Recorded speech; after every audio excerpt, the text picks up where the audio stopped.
Tut mir leid für dich. Sie ist nächste Woche gestorben. Mein Freund, die Bratwurst ist an uns. Oh, danke schön, mein Freund.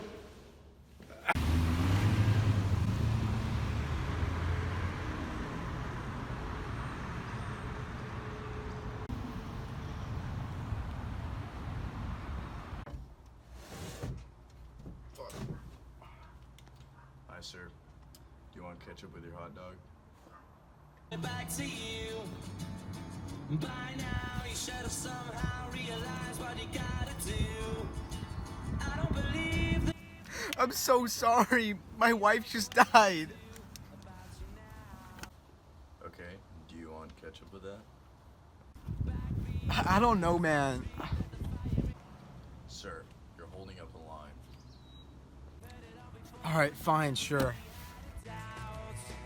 I don't believe that anybody feels the way I do about you now.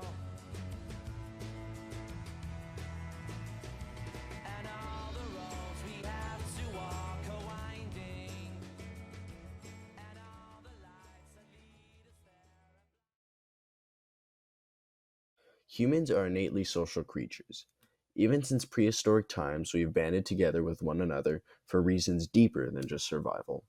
Positive interaction and relationships with other humans is necessary for us to stay sane and happy. For millennia, these social interactions occurred the same way, face to face contact. However, the unprecedented advance of human technology in the past 100 years has drastically changed our social behaviors and interactions. For example, technology has created emotional distance in most family units, and the advent of social media and instant communication has affected, for better and for worse, all of our interactions. Also, the consumer culture that has emerged in the past century has also significantly altered our relationships and general outlook on life.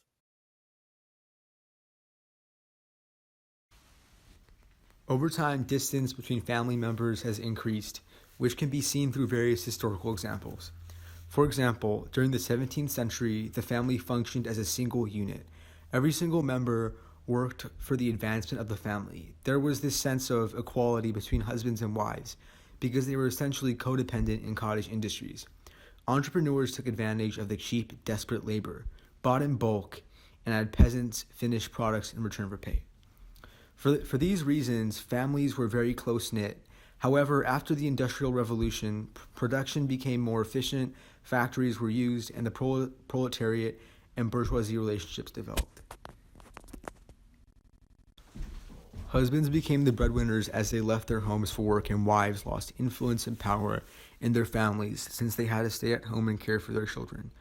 Overall, the Industrial Revolution and progress during the 18th century degraded and altered the power dynamics within families. To this day, we are still in the process of deteriorating these strict roles that were created as a result of industrial development. Another example is the automobile. The automobile reached its peak in the 28th century because of new and more efficient methods of production. Because people had more mobility, they had the ability to move farther away from their families. Also in the 20th century, urban sprawl and the expansion of cities and suburbs allowed individuals to move out, which created physical and interpersonal distance. Middle-class values developed around the same time when wealth increased. These values promoted privacy and closed rooms. This was a subtle change, but this concept of creating distance from one's own family also degraded familial relationships. Obviously, no one is advocating for eliminating privacy or halting technological development. Just look at our standard of life. But at the same time, progress has clearly demeaned our connections with those around us. As the internet became more popular for domestic use, it ushered in a new era in which the average person could consume more information than ever before. Much of this information found itself in the form of social media, beginning with platforms like MySpace and evolving to the sites we know today.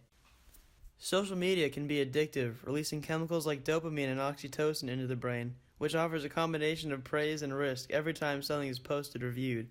The addictiveness of social media can increase gaps between the phone and personal relationships, but its fast interconnectivity can lead to relationships formed online.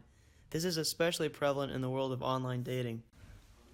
Though stories of couples finding true love are commonly told by online dating platforms, stats gathered from a What's Goody poll show that less than 5% of Tinder users are looking for lasting relationships, while 22% are looking for hookups, 44% use it for confidence-boosting procrastination, and 29% simply cited other reasons.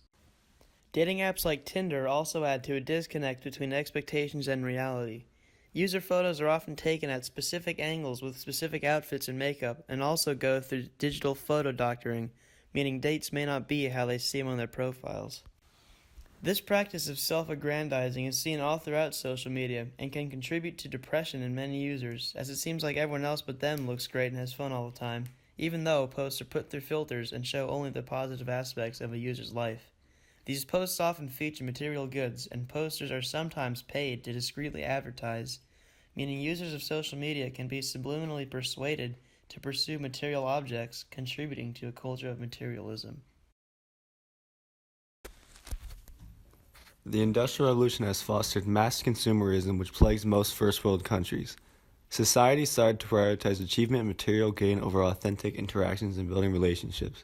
For example, Siddhartha lived a life filled with all the material wealth anyone could desire, but he rejected his lifestyle and decided to live a life free of materialism.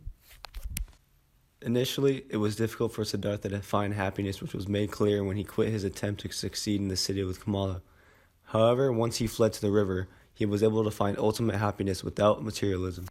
Other counter-consumerist movements like the hippie movement sparked as a reaction to overwhelming consumerism in the 50s after the economic boom caused by World War II. People of counter-consumerist movements came together and formed tight-knit groups of friends who spread the love while other people in contemporary society focused on succeeding through material gain. Humanity is in a period of unprecedented technological advancement. In just a few centuries, the lives of normal people have become so much better due to technology. However, the adverse effects of these unprecedented accomplishments can no longer go ignored. There is no simple solution to the social problems raised by our advancement. It is not sensible to just stop texting one another or to stop the tide of technological progress. Despite this, we must still acknowledge the effects that this never-ending pursuit of progress has upon our human interactions.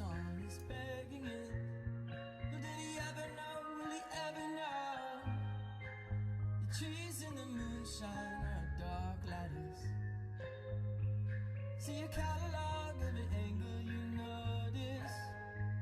In a vacuum you were charged to